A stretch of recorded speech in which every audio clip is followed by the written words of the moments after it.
Acte 1. Le choc l'hameçon. J'avais 72 ans le matin où j'ai compris qu'un simple clic pouvait effacer l'existence d'une mère. On pense souvent que l'amour familial est inconditionnel, qu'il est une ancre solide face aux tempêtes de la vie. Je pensais que le lien du sang était sacré. J'avais tort. Je m'appelle Odora. J'ai passé ma vie à trier des dossiers poussiéreux dans un tribunal, mes mains tachées d'encre et le dos courbé. Tout cela pour que ma fille ne manque de rien. Je suis une femme simple, qui aime le thé Earl Grey le matin et le silence des soirs d'été à Savannah. Mais ce jour-là, à l'aéroport, le silence n'était pas apaisant. Il était assourdissant. L'hôtesse de l'air tenait ma carte d'embarquement du bout des doigts, comme si c'était un déchet toxique. L'odeur aseptisée de l'aéroport me donnait la nausée. « Madame, votre billet a été annulé. » Ces mots ont flotté dans l'air. Irréels. « Pardon, » ai-je balbutié, mes oreilles bourdonnant sous le stress. Elle a adouci sa voix. Un geste de pitié qui m'a fait plus mal qu'une gifle. Le remboursement a été effectué sur une carte au nom de Marissa Hale, il y a 1 heure. Marissa. Ma fille unique. Le souffle m'a manqué. Comme si on venait de tirer violemment sur un fil que je tenais depuis des décennies. Je n'avais rien annulé. Mon téléphone a vibré dans ma main moite. Je savais, avant même de regarder, que c'était le coup de grâce. Le message s'est affiché. Brutal, sans ponctuation, sans humanité. Bon retour à pied, raté. Puis un second. De son mari Rowan. Arrête de faire la pauvre. Prends le bus. Je suis restée figée. Mon vieux sac de voyage à mes pieds. Autour de moi. Les voyageurs se pressaient. Indifférents. Une femme a grommelé derrière moi parce que je bloquais la file. Mais sa voix semblait venir d'une autre planète. Tout ce que je pouvais entendre, c'était l'écho de la voix de ma fille l'hiver dernier. Tu devrais être reconnaissante qu'on t'invite encore. Ce n'était pas une erreur. Ce n'était pas un malentendu. Ils avaient planifié cela. Ils avaient dû rire en appuyant sur le bouton « Annuler ». J'ai baissé la tête pour cacher mes yeux humides à l'hôtesse. Ils n'ont pas juste annulé mon billet. Ai-je chuchoté pour moi-même? Ils ont annulé la dernière once de pitié qu'il me restait. J'ai ramassé mon sac. Il semblait peser 1 tonne, lesté par des années d'humiliation silencieuse. Je suis sortie du terminal, laissant derrière moi la version d'Odora qui croyait encore qu'il finirait par l'aimer. Acte 2. La crise scène 1. Le poids du passé. Le trajet de retour vers ma petite maison près de Forsyth Park a été un calvaire. La chaleur humide de Savannah collait à ma peau. Mais à l'intérieur, j'étais glacée. Chaque pas réveillait un souvenir douloureux. Marissa n'était pas née cruelle. Je me souviens de la nuit d'août où elle est venue au monde. Son père sentant encore la graisse de moteur du chantier naval. Il est mort quand elle avait 4 ans. Une poutre en acier? Une grue défectueuse? Je me suis retrouvée seule. J'ai travaillé double quart au tribunal. Je triais des archives jusqu'à ce que ma vue se brouille. L'odeur du vieux papier imprégnant mes vêtements. Parfois, je devais emmener Marissa dormir sur des chaises dans la salle de pause. Je pensais qu'elle voyait mes sacrifices. Mais à 11 ans, elle m'a regardée avec des yeux froids. « Tu aimes ce tribunal plus que moi ?»« Je t'aime assez pour nous nourrir. » avais-je répondu. « Tu pourrais faire mieux. » Scène 2. L'escalade, quand elle a rencontré Rowan. Le mépris s'est transformé en sport. Rowan était charmant en surface. Mais son cœur était un terrain vague. La première fois qu'il est venu chez nous, il a caressé mon canapé usé et a chuchoté assez fort pour que j'entende « Je suppose que c'est à ça que ressemble la faillite. » Marissa a ri. Ce rire m'a hanté pendant des années. Le pire fut ce Noël. J'avais apporté un plateau de biscuits fait maison. Il y avait de la musique, des bougies parfumées à la cannelle, des invités en pull coûteux. Marissa m'a interceptée à l'entrée. « Maman, peux-tu rester dans la cuisine? Tu gâches l'ambiance pour nos amis. » J'ai serré le plateau si fort que mes jointures ont blanchi. J'ai obéi, comme toujours. J'étais devenue un meuble encombrant, une tâche dans leur vie parfaite. Scène 3. Le fond du gouffre rentré chez moi après l'aéroport. Je me suis effondrée sur ce petit canapé qu'il méprisait tant. J'ai relu les messages. Raté. Arrête de faire la pauvre. La voix de Rowan résonnait dans ma tête. Datant de notre dernière dispute, 2 semaines plus tôt, ils voulaient de l'argent pour rénover leur maison. On a besoin d'argent pour améliorer cet endroit. Une vraie maison, pas cette boîte de débutants. J'avais refusé. Je ne suis pas votre banque. Ils m'avaient traité d'égoïste, de dramatique, assise dans la pénombre de mon salon. J'ai senti une immense fatigue, pas physique, mais existentielle. À quoi bon j'avais donné ma jeunesse, ma santé, mon argent, et en retour, j'étais abandonnée dans un aéroport comme un chien indésirable. J'ai failli éteindre mon téléphone et pleurer jusqu'à l'oubli. Appel à l'action 1. Et vous avez-vous déjà tout donné à quelqu'un pour ne recevoir que du mépris en retour? Avez-vous déjà senti que votre gentillesse était prise pour de la faiblesse? Dites-le-moi en commentaire. Acte 3. La découverte, scène 1. L'objet mystérieux. La colère a doucement remplacé les larmes. Une colère froide, précise.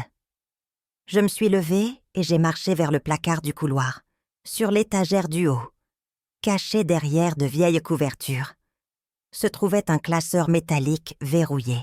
La plupart des gens auraient cru qu'il contenait de vieilles recettes ou des déclarations d'impôts. J'ai récupéré la clé cachée dans une petite tasse à thé ébréchée.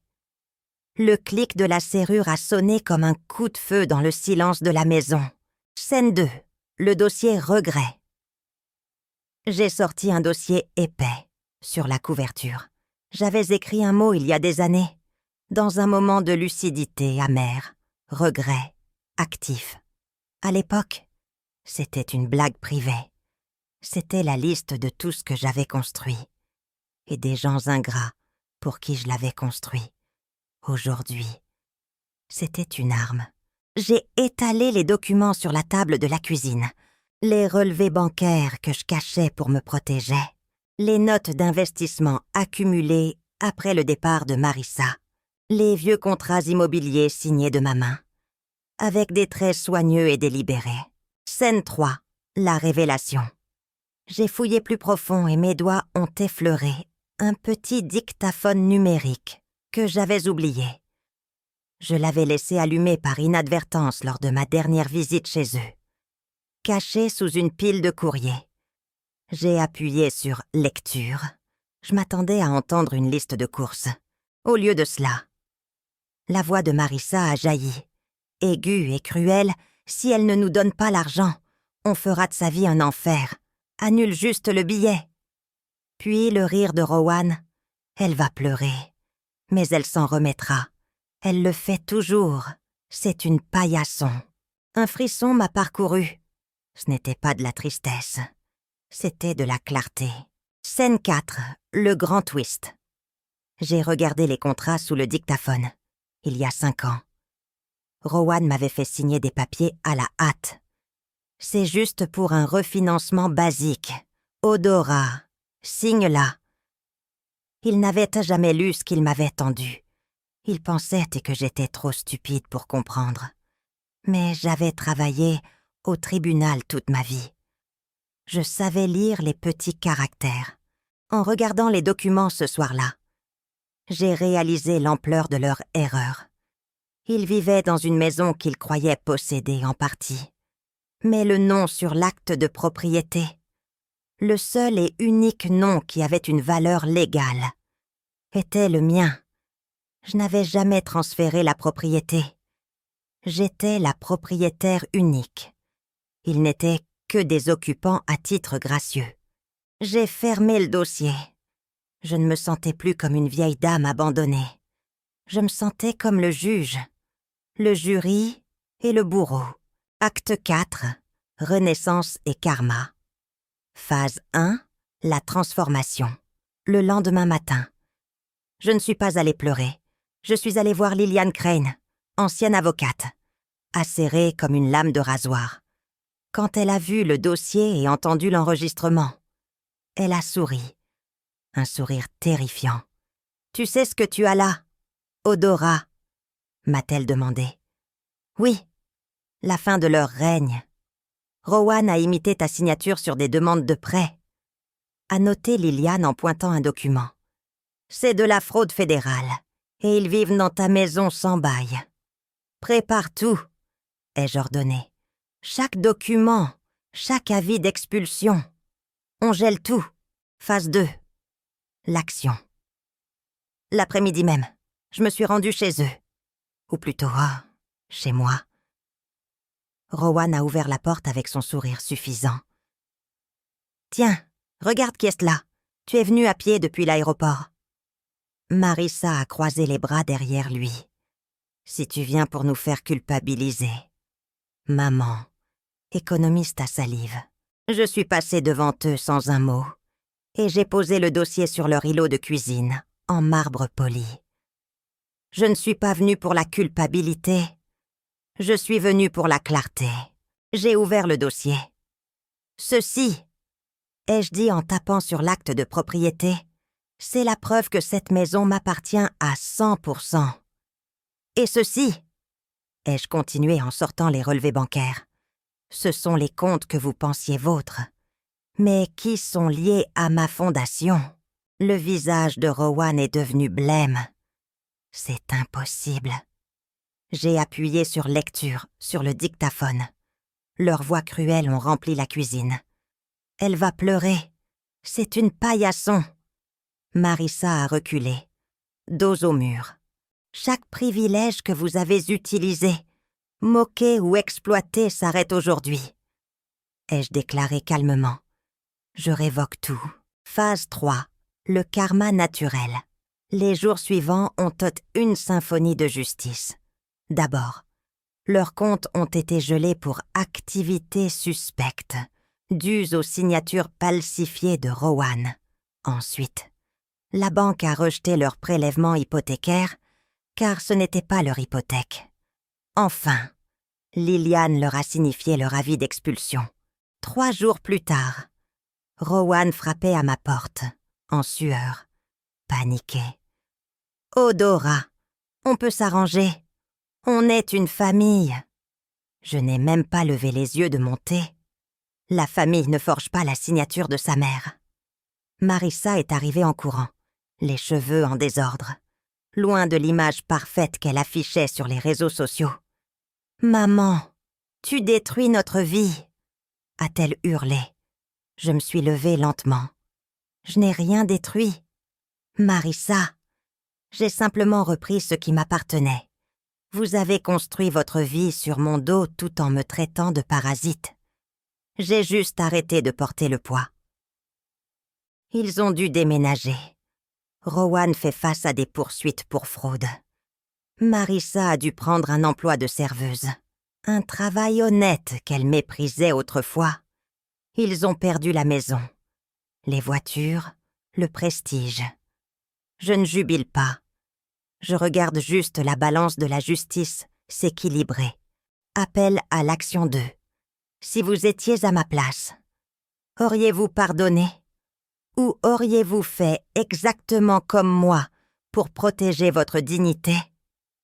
Acte 5. Le message scène 1. La paix retrouvée, ce soir. Je suis assise sur mon porche. Ma voisine, Madame Callahan, est venue partager un thé glacé. L'air est doux. Je n'entends plus d'insultes. Je n'attends plus de validation de gens qui ne savent pas aimer. Je vois passer la vieille voiture d'occasion de Rowan au loin. Il ne s'arrête plus. Scène 2. Les 5 leçons de vie à travers cette épreuve. J'ai appris des vérités que je veux partager avec vous. L'indépendance financière est votre bouclier. Ne laissez jamais personne, pas même vos enfants. Contrôlez votre avenir. Gardez toujours un dossier au cas où. Les limites sont une forme de respect de soi. Dire non n'est pas un acte d'égoïsme. C'est un acte de survie nécessaire face aux profiteurs. Le sang ne justifie pas l'abus. Être parent ne signifie pas être un martyr éternel. Si votre enfant vous traite mal, vous avez le droit de couper les ponts. La confiance se mérite. Elle ne se donne pas. J'ai fait l'erreur de faire confiance aveuglément. Vérifiez toujours ce que vous signez. Il n'est jamais trop tard pour se choisir. À 72 ans, j'ai recommencé ma vie. Je suis plus heureuse seule que mal accompagnée. Scène 3. Vision d'avenir. Aujourd'hui, mes actifs sont gérés par une fiducie qui aide les personnes âgées, victimes d'abus financiers. Je voyage. J'ai même pris l'avion la semaine dernière, en première classe, avec un billet que personne ne peut annuler. Scène 4. Message final. Ne laissez personne vous faire croire que vous êtes un raté ou un poids. Votre valeur ne dépend pas de l'opinion de ceux qui vous utilisent. Vous êtes le protagoniste de votre vie, pas un figurant dans la leur. Scène 5. Conclusion. Merci d'avoir écouté mon histoire. Si elle a touché votre cœur, ou si elle vous a donné le courage de fixer des limites, n'oubliez pas de vous abonner et de partager cette vidéo. Cela pourrait aider quelqu'un qui souffre en silence. Prenez soin de vous